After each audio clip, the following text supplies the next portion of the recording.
மாணவருடைய கல்வி தரத்தை அது பாழாக்கி இருக்கிறது. எனவே அப்படி கல்வி தரம் பாழானதால் தான் இன்றைக்கு மருத்துவ இடங்களிலே 23 இடங்களுக்கு மாணவர்கள் இல்லாத நிலை இருக்கிறது. 52 இடங்களிலே கூட பூர்த்தி செய்ய முடியாத அளவுக்கு இங்க இருக்கக்கூடிய மாணவர்கள் தகுதியற்றவர்களாக இருக்கிறார்கள் என்றால், அப்படி தகுதியை வளர்க்க முடியாத நிலையை உருவாக்கியவர்கள் இன்றைக்கு ஆட்சி அதிகாரத்தில் இருக்கக்கூடிய என்ஆர் அவர்களும் பிஜேபி கூட்டணி அரசு தான். எனவே மாணவருடைய அறிவுத்திறனை இன்னைக்கு பாழடித்திருப்பதற்கு இது ஒரு உதாரணம்.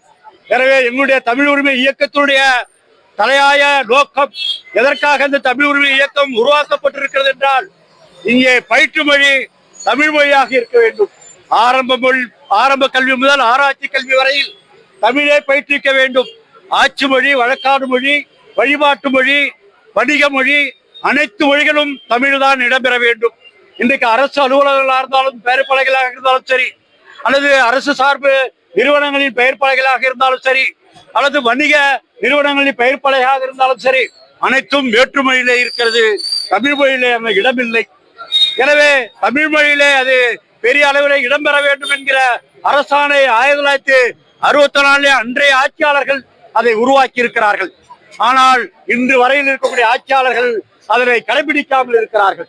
எனவே அப்படி மக்களுடைய உணர்வுகளை வெளிப்படுத்துகிறார்களே, இன்றைக்கு இருக்கக்கூடிய அத்தனை பெயர் பலகையிலும் தமிழில் முதலில் இடம்பெறுகிற அளவிலே அரசு சார்பு, தனியார் அல்லது கடை நிறுவனங்களில் அனைத்திலும் தமிழ் இடம்பெற வேண்டும் என்பதை இந்த அரசு உடனடியாக நடைமுறைப்படுத்துவதற்கு மீண்டும் ஒரு ஆணையை பிறப்பிக்க வேண்டும்.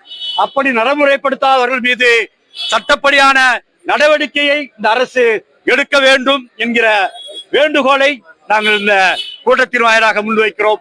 இன்றைக்கு கடந்த 10 நாட்களுக்கு முன்பாக தமிழ் உரிமை இயக்கம் புதுச்சேரி, காரைக்கால் நகரம் முழுவதும் வாகன பரப்புரை செய்து அனைத்து வணிக நிறுவனங்களிலும் கடைகளிலும் தமிழ் பெயரை மாற்ற வேண்டும், இல்லை என்றால் நாங்களே அதை மாற்றுவதற்கான பணியை செய்வோம் என்று அறிவித்திருக்கிறோம்.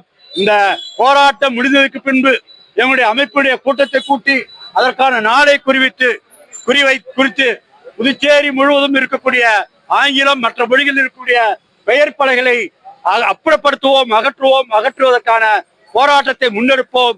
அப்படி எடுக்கிற போது ஏற்படுகிற சட்ட ஒழுங்கு பிரச்சனைக்கு தமிழ் உரிமை அமைப்புகளோ அல்லது தமிழர்களோ அதுக்கு காரணம் அல்ல, ஆட்சியாளரும் முதல்வரும் தான் காரணம் என்பதை இங்கே நாங்கள் சுட்டிக்காட்ட விரும்புகிறோம். எனவே அனைத்திலும் தமிழை நடைமுறைப்படுத்த வேண்டும். பயிற்று மொழி தமிழாக இருக்க வேண்டும். புதுச்சேரி அரசு புதுச்சேரி மாநிலத்துக்கென்று தனியான கல்வி வாரியத்தை உருவாக்க வேண்டும். கல்வி துறையை உருவாக்க வேண்டும். தமிழ் வளர்ச்சி கழகத்தை துறையை உருவாக்க வேண்டும். தமிழ் வளர்ச்சி துறையை இந்த புதுச்சேரி அரசு உருவாக்க வேண்டும் என்கிற உத்தான கோரிக்கைகளை வைத்தான் இந்த போராட்டத்தை நடத்தி கொண்டிருக்கிறோம். இந்த என்ஆர் அரசும் பிஜேபி அரசும் இதற்காக உடனே செவிசார்த்து இந்த கோரிக்கைகளை நிறைவேற்றுவோம் என்று அறிவிக்க வேண்டும். இல்லை என்றால் மக்களை திரட்டி அறிவிக்க வேண்டிய நிலைக்கு தமிழ் உரிமை இயக்கம் தயாராகும் என்பதை எச்சரிக்கையாக தெரிவித்துக் கொள்கிறோம்.